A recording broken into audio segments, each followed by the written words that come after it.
नमस्कार बंधुरा आज के आबारो चले एसेছি রান্নাঘরে। আজকে আমি নিয়ে এসেছি একটা সিম্পল একদম সোজা মাছের ঝোল। তো আমি এখানে নিয়ে এসেছি শিঙি মাছ, একটা মাছ নিয়েছি, একটা মাছে 3 পিস হয়েছে। তো আমি নিয়ে এসেছি শিঙি মাছটাকে ভালো করে কেটে গরম জল দিয়ে ধুয়ে পরিষ্কার করে নিয়েছি। আর এখানে নিয়েছি জিরে আর ধনে বাটা, আর এখানে নিয়েছি কাঁচা লঙ্কা, ধুতুল আর পেঁপে। এর মধ্যে আমি আলু দিইনি, আপনারা চাইলে আলু দিতে পারেন। আর এখানে নিয়েছি কুলপোষা। তো আজকের আমি শিঙ্গি মাছের কুলপোষাকে ঝোল বানাবো একদম সিম্পল তরিকে সে, একদম সিম্পলভাবে বানাবো। এখানে নিয়েছি কুলপোষা। তো চলুন এবারে আমি সোজা কড়াইতে চলে যাই। কড়াইতে অল্প পরিমাণে তেল দিয়ে দিচ্ছি।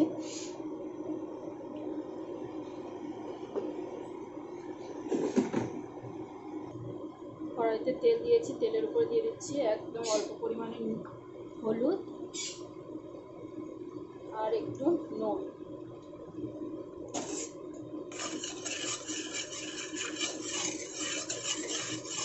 আমি মাছগুলোকে এবার ভেজে নেব।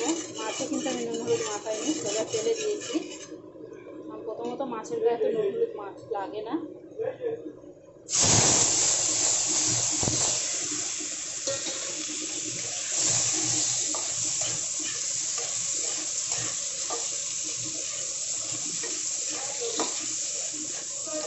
কিন্তু মাছগুলোকে একদম কড়া করে ভাজবো না, খুবই হালকা করে শুধু নাড়াচাড়া করে নেবো তেলের উপরে।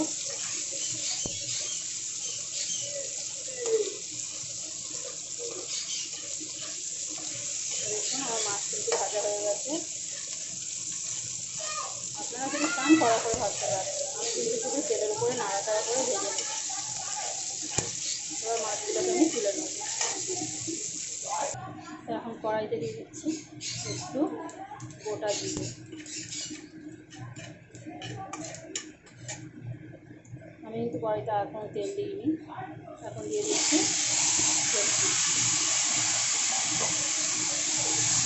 সবজিটা দিয়ে বেশ সুন্দর করে নাড়াচাড়া করে নেব। তো এখানে আমি সবজিটা বেশ ভালো করে মোটামুটি ভেজে নিয়েছি, লাল করে কিন্তু ভাজিনি। গ্যাসটাকে কমিয়ে দিয়ে বেশ সুন্দর করে সবজিটাকে ভেজে নিয়েছি।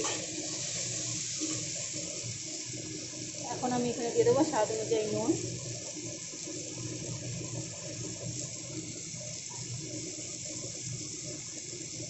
আর একটু হলুদ গুঁড়ো।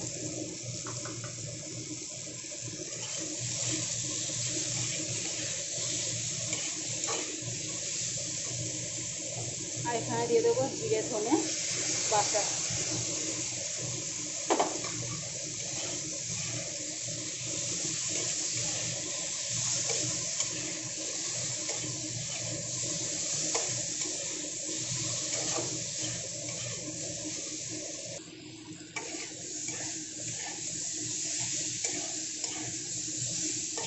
এখানে মশলাটা দেওয়ার পরে বেশ মোটামুটিভাবে কষিয়ে নিয়েছি। এখন আমি এখানে জল দিয়ে দেবো।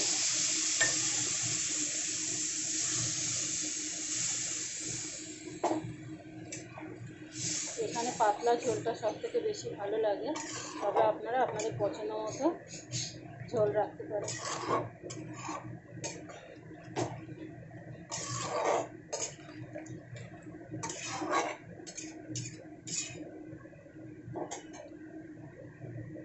তো এখন ঝোলটা ফোটার অপেক্ষা করব।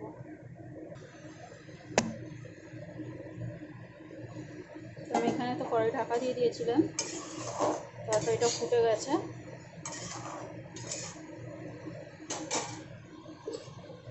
এখন আমি এখানে দিয়ে দেবো মাছগুলো।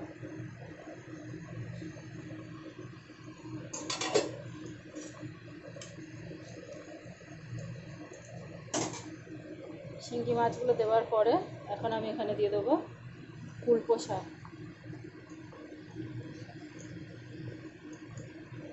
কুলপোষাগুলো দিয়ে এবার গ্যাসটাকে একদম কমিয়ে দেবো। দিয়ে ঢাকা দিয়ে কিছুক্ষণ রেডি করে নেব।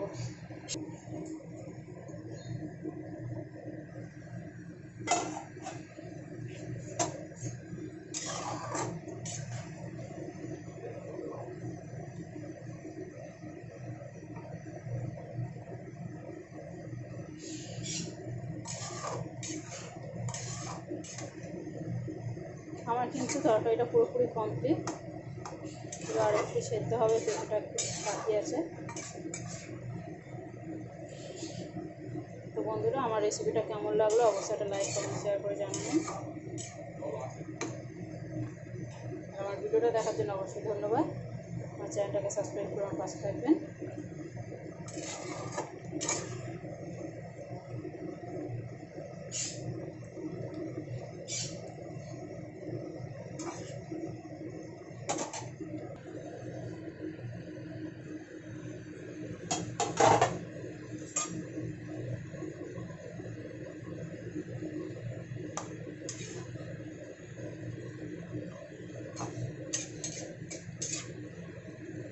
তো দেখুন বন্ধুরা, আমার মাছের ঝোল কিন্তু একদম কমপ্লিট।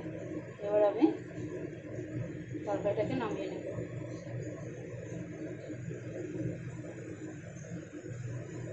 এই রেসিপিটা যতটাই সহজ, এটা ততটাই কিন্তু সুন্দর খেতে লাগে আর প্রচুর পরিমাণে হেলদি। এটা ছোট বড় সবাই খেতে পারে এই তরকারিটা।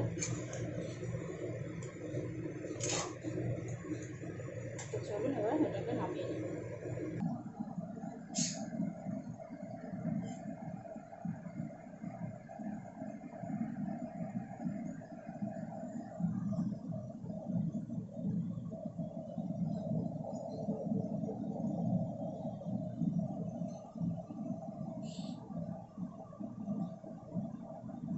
টাটা বন্ধুরা।